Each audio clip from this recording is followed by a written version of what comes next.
మనుషులు చూపించే ప్రేమ, చూపించే కేర్, చూపించే బాధ అన్నీ నిజమని నమ్ముతున్నావా? ఒక్కసారి ఆలోచించు. మన చుట్టూ ఉన్న చాలామంది మనమనుకున్నంత ప్యూర్ కాదు. చూస్తే నార్మల్గా కనిపిస్తారు, కాని మాటల్లో పాయిజన్ ఉంటుంది, ఎక్స్ప్రెషన్స్లో కంట్రోల్ ఉంటుంది, సైలెన్స్లో పనిష్మెంట్ ఉంటుంది. ఈరోజు నీ మీద డైలీ యూజ్ అయ్యే 5 అత్యంత ప్రమాదకరమైన డార్క్ సైకలాజీ ట్రిక్స్ గురించి మాట్లాడదాం. నువ్వు ఈ వీడియో చివరికి వచ్చేసరికి ఓ మై గాడ్, ఇది నాపై కూడా జరిగిందా అనే రియలైజేషన్ వస్తుంది. Let's get in to the video. Trick number 1, guilt trip. నిన్ను తప్పు చేసినట్టుగా చేయించడం. ఇది చాలా కామన్, కానీ చాలా డేంజరస్. ఎలా ఉంటుందంటే, ఒకరు నీ మీదే తప్పు ఉన్నట్టు నటిస్తారు, అసలు తప్పు వారిదే అయినా. ఉదాహరణ, నీ ఫ్రెండ్ ఎప్పుడు లాస్ట్ మినిట్ హెల్ప్ అడుగుతాడు, నీకు టైం లేక రాలేను అంటావు. అతను వెంటనే, నీకు టైం ఉన్నప్పుడు నేనైతే వచ్చాకడా, నీకోసం ఎంత చేశానో నీకు గుర్తులేదా? ఇక్కడ ట్రూత్ ఏమిటంటే, అతనికి ప్లానింగ్ లేదు, కానీ నిన్ను గిల్ట్లోకి నెట్టేస్తాడు. ఇది గిల్ట్ ట్రిప్. Emotional control.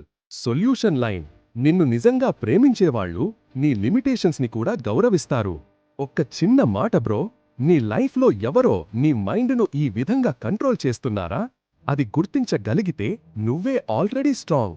ఇలాంటి dark psychology explanations, real life examples with narration తెలుగులో కావాలంటే ఒకసారి ఛానల్కి సబ్స్క్రైబ్ చేయి. సరే, వీడియోలోకి వచ్చేద్దాం. Trick number 2, gas lighting. నీ రియాలిటీని డౌట్ చేయించడం. ఇది చాలా టాక్సిక్ ట్రిక్. నీకు తెలుసు నిజం, అదే నిజం కాదని కూడా నమ్మించేస్తారు. ఉదాహరణ, నీ boy friend or girl friend ఎవరోతో ఫ్లర్టీగా చాట్ చేస్తున్నది. నువ్వు చూసి చెప్తే నువ్వే ఓవర్ రియాక్ట్ అవుతున్నావు. నీ మైండ్లోనే డౌట్స్ క్రియేట్ చేసుకుంటున్నావు. స్లోగా నువ్వే నీపై నమ్మకం కోల్పోతావు. ఇది mental manipulations next level. Gas lighting ని గుర్తుపట్టడం నీ మెంటల్ పీస్కి చాలా important. Trick number 3, love bombing. అతి ప్రేమతో కంట్రోల్ చేయడం. ఫస్ట్ స్టేజ్లో డ్రీమ్లా అనిపిస్తుంది, లేటర్ అది ట్రాప్ అవుతుంది. లవ్ బాంబింగ్ అంటే అధిక ప్రేమ, అధిక కేర్, అధిక అటెన్షన్, అధిక ప్రామిసెస్. ఉదాహరణ, కొత్తగా ఒకరి నుండి కేర్, డైలీ కాల్స్, 24/7 టెక్స్, నువ్వు లేక నేను జీవించలేను అంటూ ఇమోషనల్ ట్రాపింగ్. కానీ నీ డెసిషన్స్ వాళ్ళకు నచ్చకపోతే వెంటనే టోన్ మారుతుంది. నేనంతా నీకోసం చేంజ్ అయ్యా, నువ్వైతే నాకు సపోర్ట్ కూడా చేయలేవా? ఇది లవ్ కాదు, ఇది సైకలాజికల్ కంట్రోల్. చాలా danger and toxic. Trick number 4, silent treatment. Punish చేయడం.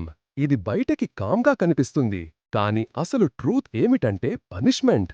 ఉదాహరణ, చిన్న మ్యాటర్లో డిసగ్రీమెంట్, అప్పుడు చెప్పకుండా, ఎక్స్ప్లెయిన్ చెయ్యకుండా డైరెక్ట్గా కాల్స్, మెసేజెస్ ఇగ్నోర్. ఏం సింపుల్, నువ్వే చివరికి సారీ, నా తప్పు అని అనేవరతూ నిన్ను ఇమోషనల్గా టార్చర్ చేయడం. ఇది కంట్రోలింగ్ బిహేవియర్ యొక్క clean form. Finally, trick number 5, triangulation. Compare చేసి నీ వాల్యూ తగ్గించడం. ఇది one of the most damaging tricks. ఉదాహరణ, పేరెంట్స్, నీ కజన్ ఎంత టాప్లో ఉన్నాడు చూడు, నువ్వైతే మొబైల్లోనే.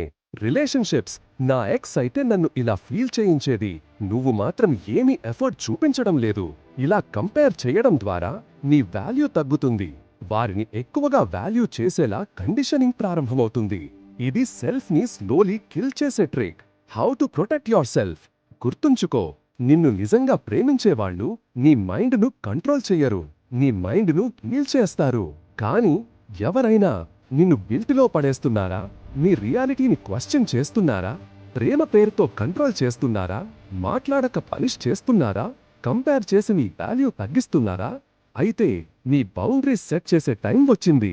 డార్క్ సైకలాజీని అర్థం చేసుకున్నవాడు తనను తాను రక్షించుకోగలడు. ఇలాంటి డార్క్ సైకలాజీ మైండ్